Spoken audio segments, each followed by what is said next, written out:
Assalamualaikum warahmatullahi wabarakatuh. Perkenalkan nama saya Indah Fadila dengan NPM 059 dari Universitas Lampung.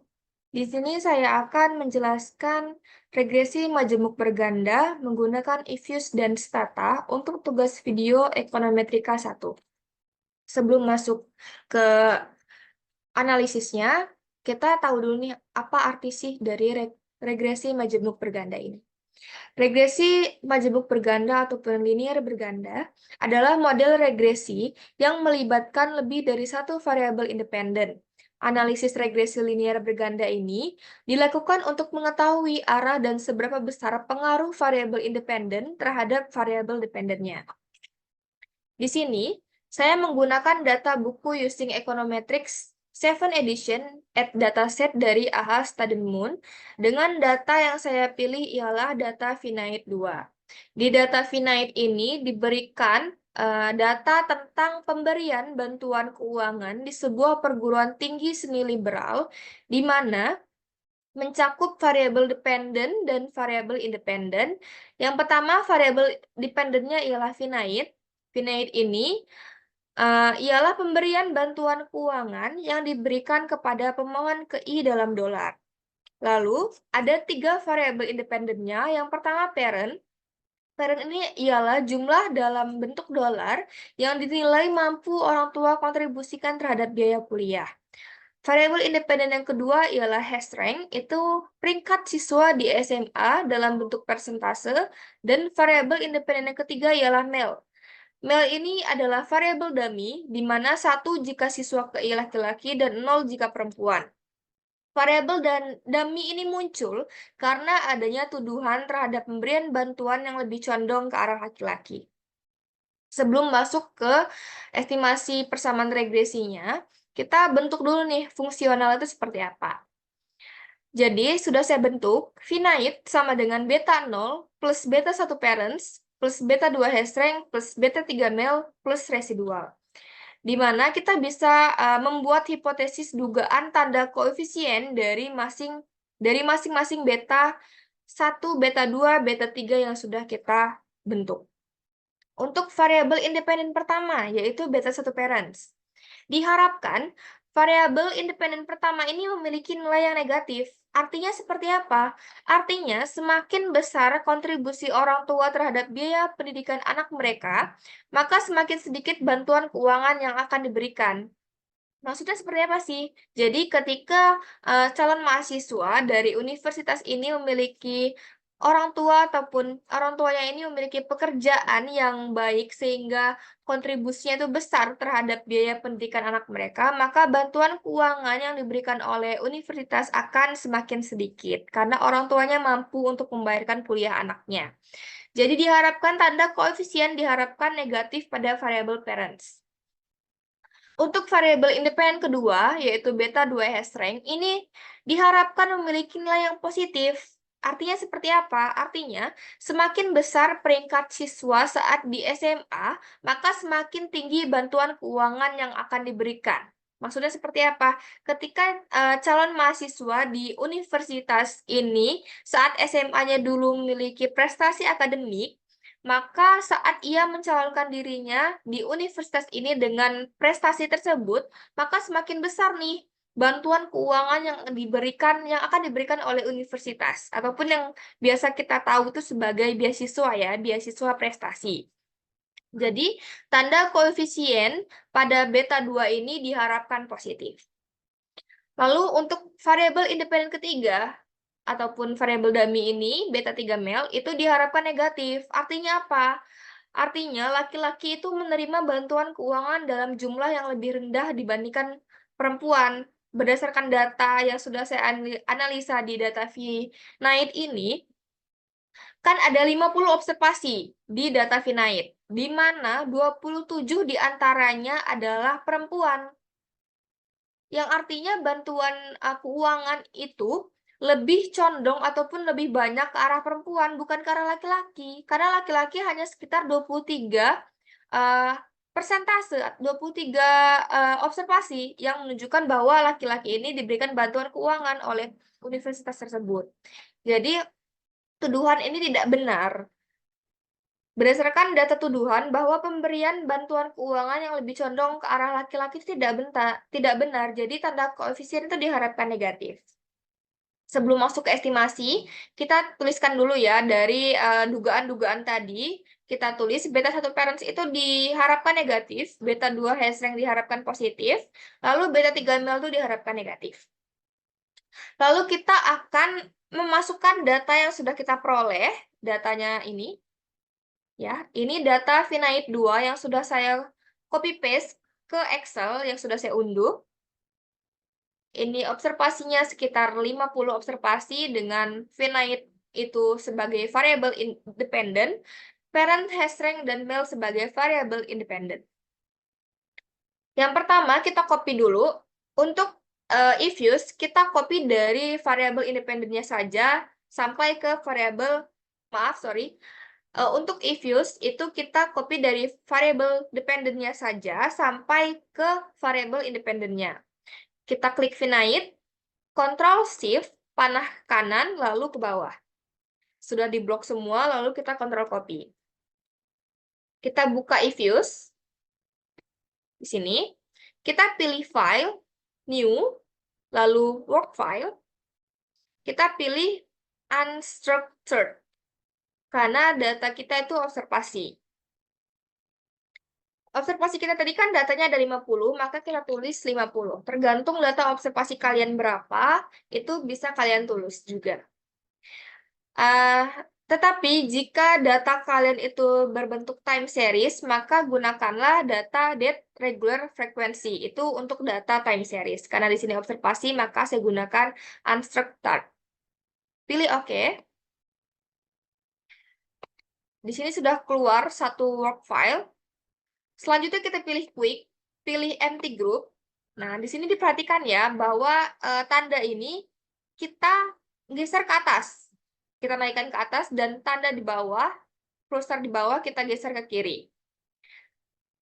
Klik di bagian atas. Di bagian atas kanan dari angka 1. Kita Ctrl paste untuk data yang sudah kita copy tadi. Ya, di sini sudah keluar ya, sekitar 50 observasi. Kita simpan dulu nih data ini agar tidak hilang ketika kita akan buka lagi nanti. Kita pilih name. Contohnya namanya grup 1. Grup 01 bisa kalian rubah menjadi nama apa saja, entah itu grup saja ataupun apa, karena saya ingin pakai grup saja, jadi saya ganti jadi grup. Oke, kita pilih OK. Di sini sudah keluar ya grup. Karena di sini sudah keluar, maka ini kita bisa exit dulu. Kita pilih quick, pilih estimate question. Sebenarnya cara estimasinya itu ada 2. Yang pertama kita bisa pilih estimate question ini dengan menuliskan variabel-variabel yang kita punya, ataupun dengan cara seperti ini. Kita klik Finite, ataupun klik variabel dependent yang kalian punya, diikuti dengan tekan Ctrl, pilih variabel independen yang pertama, pilih variabel independen yang kedua, dan yang ketiga. Setelah semuanya sudah berwarna biru ataupun sudah keblok seperti ini, kita klik kanan, pilih Open, dan pilih Ask a Question. Nah, jadi perhatikan di sini. Di sini adalah fungsi persamaan regresinya, yaitu variabel independen, sudah benar ya, finite, dan diikuti oleh C. Jadi C ini harusnya tidak di belakang nih, kita hapus, kita pindahin ke sini, ke setelah variabel dependen yang kalian punya. Ketik C, spasi, parents, hash rank, dan male itu tidak perlu diubah karena ini sudah sudah sesuai dengan yang diminta. C ini apa sih? C ini sebagai penanda ataupun pemisah variabel dependen kalian dengan variabel independennya. Jadi di tengah-tengahnya itu ada C. Kita pilih OK. Maka sudah keluar estimasi persamaan regresi yang kita punya. Kita simpan dulu seperti tadi, name. Ini saya ingin simpan dengan nama regresi. Pilih OK. Jadi ini adalah persamaan regresi yang kita dapat dari eViews. Data ini kita salin ke Word karena saya ingin menjelaskan bagaimana interpretasi dari persamaan regresi ini. Bisa diblok dulu, lalu di Ctrl Copy. Karena saya tadi sudah copy ke Word, jadi Ini data yang sudah saya copy. Diperoleh estimasi persamaan regresi sebagai berikut. Di sini kita bisa lihat variabel konstantanya ataupun finite-nya dan variabel independent parent hash rank mel dengan koefisien standard error dan t statistiknya. Setelah itu, kita interpretasi persamaan regresi tadi. Ini apa sih? Ini tuh adalah ringkasan dari persamaan regresi yang sudah kita pastein di sini ya. Jadi finite topi sama dengan 9813,02. Ini didapat dari mana sih? Ini didapat dari koefisien konstantanya. Nih. Jadi satu baris ini ialah persamaan regresi, fungsi persamaan regresi yang kita punya. Kita tuliskan ini untuk beta 0, ini untuk beta 1, ini untuk beta 2, dan ini untuk beta 3-nya. Jadi koefisiennya itu sudah ada di dalam if-use-nya. 9813,02 minus 0,34, 83,26, dan minus 1570,1. Untuk masing-masing beta ya. Untuk beta 0, beta 1, beta 2, dan beta 3. Jadi bisa kita tuliskan di sini beta 0 tadi 9813,02, beta 1-nya minus 0,34 parents, karena beta 1-nya parents, plus 83,26 hash rank untuk beta 2, dan minus 1570,14 mel untuk beta 3. Lalu ini 0,03, 20,1, dan 784 ini ialah standar errornya. Didapat dari mana? Didapat dari sini juga nih, standar errornya. Untuk konstanta tidak perlu ditulis lagi, kita cukup mulai dari parent sampai male saja, 0,03, 20,1, dan 784. Ya, sudah benar ya standar errornya. Lalu T itu adalah T statistik, didapat dari ini, T statistik dari parent, hash rank, dan male. Lagi-lagi konstantanya tidak perlu dimasukkan lagi, karena kita akan uji T-nya. Ini beta 1 didapatkan T statistiknya sebesar minus 10,88, untuk beta 2 itu 4,13, dan untuk beta 3 minus 2,00, dengan adjusted R-square-nya 0,75 dan N-nya adalah 50 observasinya. Kita bisa interpretasiin hasil persamaan regresi ini. Yang pertama untuk konstantanya nih, untuk konstanta ataupun intercept-nya beta 0 kan sudah kita dapat sekitar 9813,02 ini nih. Artinya apa sih? Interpretasinya seperti apa? Artinya, jika jumlah dolar ataupun jika jumlah dalam bentuk dolar yang dinilai mampu orang tua kontribusikan terhadap biaya kuliah, peringkat siswa di SMA, dan variabel dummy itu sama dengan 0, artinya beta 1, beta 2, dan beta 3 itu kita samakan dengan 0, maka pemberian bantuan keuangan akan sebesar 9813,02 dolar atau sebesar konstantanya. Jika variabel beta 1, beta 2, dan beta 3 itu kita samakan dengan 0. Itu untuk interpretasi konstantanya. Lalu yang kedua untuk interpretasi koefisien regresi parsial variabel parents ataupun beta 1 kita dapatkan tadi 0,34 ya. Artinya setiap kenaikan jumlah yang dinilai mampu dikontribusikan orang tua terhadap biaya kuliah anaknya sebesar 1 dolar, kenaikannya sebesar 1 dolar, maka pemberian bantuan keuangan akan menurun sebesar 0,34 dolar dengan asumsi ceteris paribus atau peringkat siswa di SMA dan variabel dummy itu tetap. Beta 2 dan beta 3 itu tetap. Seperti yang sudah kita duga di awal bahwa beta 1 parents ini kita dugakan bernilai apa ya? Bernilai negatif kan? Benar. Di sini untuk interpretasinya itu bernilai negatif itu benar. Jadi dugaan kita itu benar. Untuk yang ketiga, koefisien regresi variabel hash rank beta 2 kita peroleh nilai 83,26. Artinya seperti apa? Artinya setiap kenaikan peringkat siswa di SMA sebesar 1%, jika peringkat dia naik nih sebesar 1%, maka pemberian bantuan juga akan ikut meningkat sebesar 83,26 dolar dengan asumsi beta 1, beta 2 itu tetap ceteris paribus. Untuk koefisien regresi parsial variabel beta 3, itu didapatkan hasil minus 1570,14. Artinya apa? Artinya, setiap kenaikan tuduhan jumlah laki-laki sebesar 1 orang, maka pemberian bantuan keuangan akan menurun sebesar 1570,14 dolar. Artinya apa? Laki-laki ini menerima bantuan keuangan dalam jumlah yang lebih rendah dibandingkan perempuan. Dengan asumsi beta beta 1 dan beta 2-nya itu tetap ataupun ceteris paribus. Jadi yang sudah kita duga di awal bahwa tuduhan ini itu tidak benar karena berdasarkan data yang sudah saya analisa itu perempuan malah lebih banyak diberikan bantuan oleh pihak universitas dengan alasan-alasan tertentu. Ini untuk interpretasi beta 1, beta 2, beta 3, dan konstantanya sudah selesai. Lalu kita lanjut untuk memasukkan data yang tadi, tapi dengan program stata, program yang berbeda. Seperti apa? Kita masuk dulu ke data kita. Untuk stata, pilih saja dari observasinya tidak apa-apa. Kita Ctrl Shift, panah kanan lalu bawah, kita Ctrl copy ya. Lalu kita buka statanya.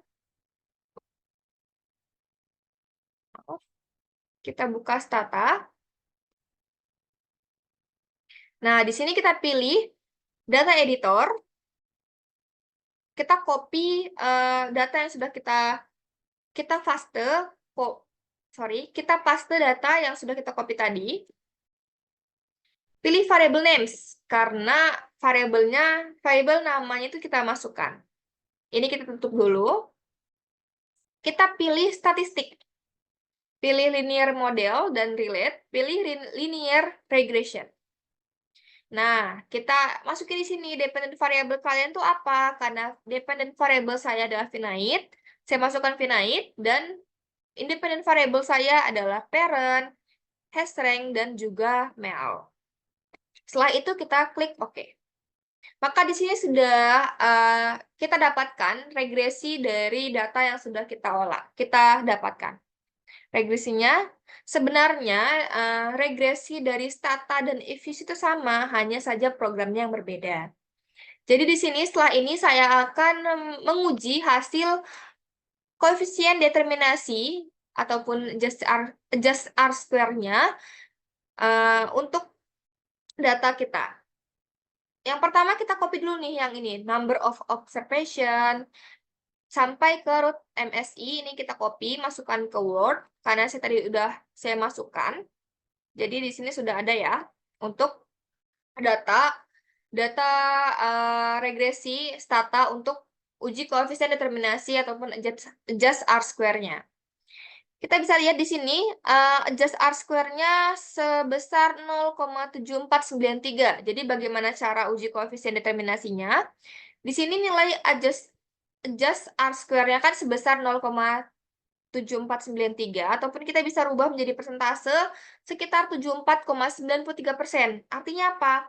Artinya, nilai koefisien determinasi tersebut menunjukkan bahwa variabel beta 1, beta 2, dan beta 3 itu mampu menjelaskan variabel bantuan keuangan.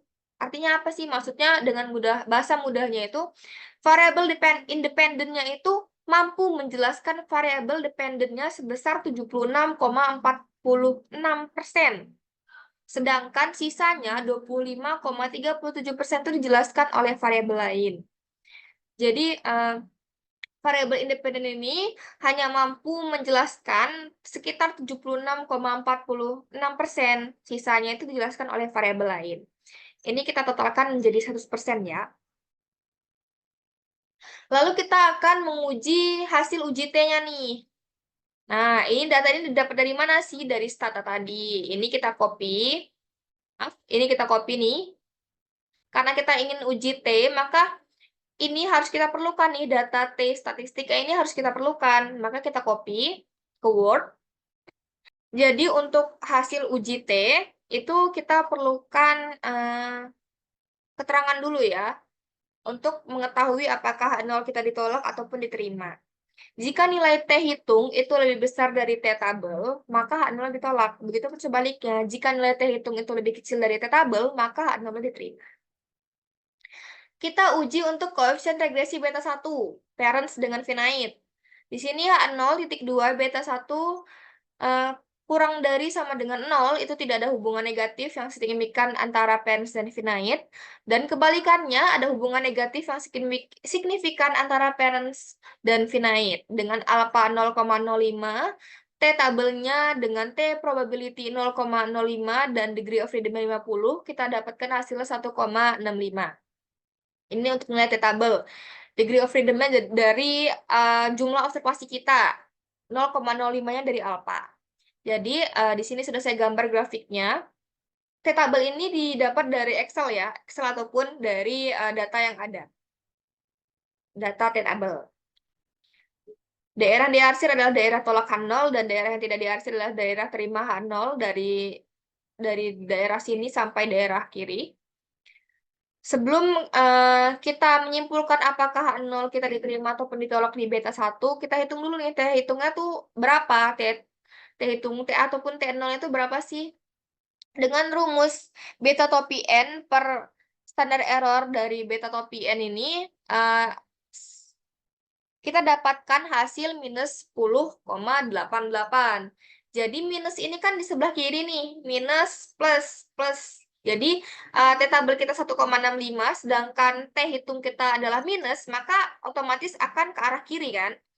Arah kiri ini masuk ke daerah terima H0 nih, jadi dapat disimpulkan bahwa H0 kita diterima. Artinya apa? Artinya tidak ada hubungan negatif antara jumlah yang dinilai mampu dikontribusikan orang tua terhadap biaya kuliah dengan pemberian bantuan keuangan. Jadi, tidak ada hubungan negatif nih. Kenapa dikatakan negatif? Karena hasil dari T hitung kita tuh negatif ataupun minus. Jadi, kita tuliskan bahwa tidak ada hubungan negatif. Jika T hitung kita itu positif, maka tidak ada hubungan positif. Seperti itu aja sih. Kita lanjut ke koefisien regresi beta 2. Ini untuk Hastings dan finite ya. Sama untuk untuk alpanya ataupun degree of freedom-nya, probability-nya sama, T tabelnya juga sama, tapi yang berbeda adalah T hitungnya. T hitung dari beta 2 itu didapat sekitar 4,13. Itu T0 ini ternyata lebih besar nih daripada T tabel. Jadi H0 kita kan ditolak karena di sini 1,65 sedangkan T hitungnya 4,13. Jadi kan di daerah tolak H0 kan. Semakin ke kanan itu semuanya ditolak H0-nya. Jika ke kiri itu H0 diterima, maka artinya ada hubungan positif nih antara peringkat siswa di SMA dengan pemberian bantuan keuangan. Kenapa positif? Karena yang sudah saya jelaskan tadi, jika T hitungnya itu positif, maka hubungannya positif. Jika T hitungnya negatif, maka hubungannya negatif. Untuk beta 3 juga seperti itu, dengan T tabel yang sama, dengan grafik yang sama, tetapi dengan T hitung yang berbeda. Ternyata T hitung kita di beta 3 itu bernilai negatif, minus 2,00. Jadi dapat disimpulkan H0 kita diterima karena dia negatif tadi. Artinya tidak ada hubungan negatif antara variabel dummy, tuduhan bahwa pemberian bantuan condong terhadap laki-laki dengan pemberian bantuan keuangan. Kita lanjut ke uji F ataupun uji hipotesis bersama-sama. Dengan jika nilai T hitung itu lebih besar dari T tabel, maka H0 ditolak. Dan jika nilai T hitung ataupun T hitung itu lebih kecil dari T tabel, maka H0 diterima. Dengan data yang sudah kita peroleh di stata tadi, untuk ini, number of observation-nya ini, kita copy lagi nih di Word, untuk kita uji hipotesis bersama-samanya ataupun uji F-nya. Untuk H0, titik 2 beta 1 sama dengan beta 2, sama dengan beta 3 sama dengan 0, itu artinya tidak ada pengaruh nih secara bersama-sama terhadap finite.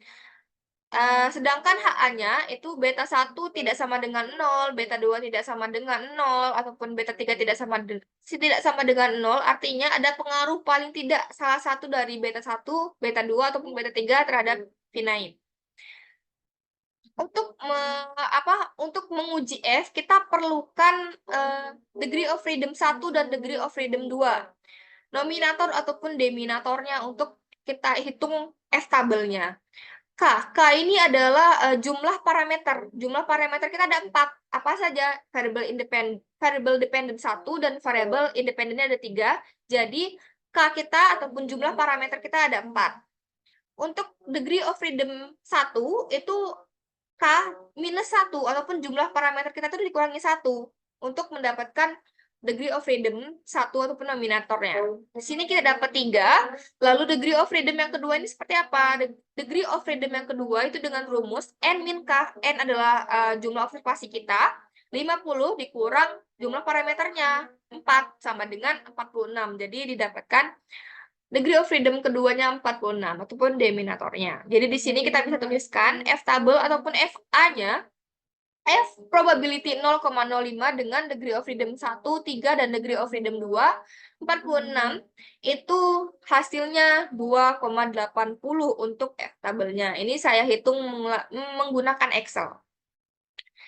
Grafik untuk uji F ini sedikit berbeda dengan uji T karena cenderung melengkung ke kanan ataupun dia dimulai dari 0. FA kita dapatkan 2,80 di sini dan daerah tolaknya selalu ke arah kanan. Maka kita hitung dulu F hitung kita berapa? Dengan rumus ESS dibagi K-1 dibagi RSS dibagi N-K. Kita dapat di sini 10,78 487141 dibagi 3 per 33 20 13 48,7 dibagi 3 dibagi 6 dibagi 46 maksudnya di sini, sorry. Maka F hitung kita dapatkan sekitar 49,80. Itu dari mana sih cara menghitung F tabel ataupun F tabel cara menghitung F hitung maksudnya?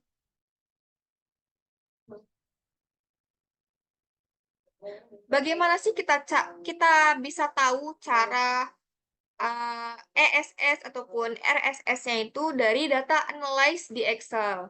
Jadi di sini saya sudah membuat data analyze untuk data yang sudah saya observasi. Di sini sudah ada data analyze-nya. Jadi untuk menghitung F tabel, F hitung, itu kita gunakan ESS, RSS dibagi dengan ini. Jadi di sini nih. Ini ESS dibagi dengan 3, RSS dibagi dengan 46. Hasilnya itu MS dan hasilnya adalah F.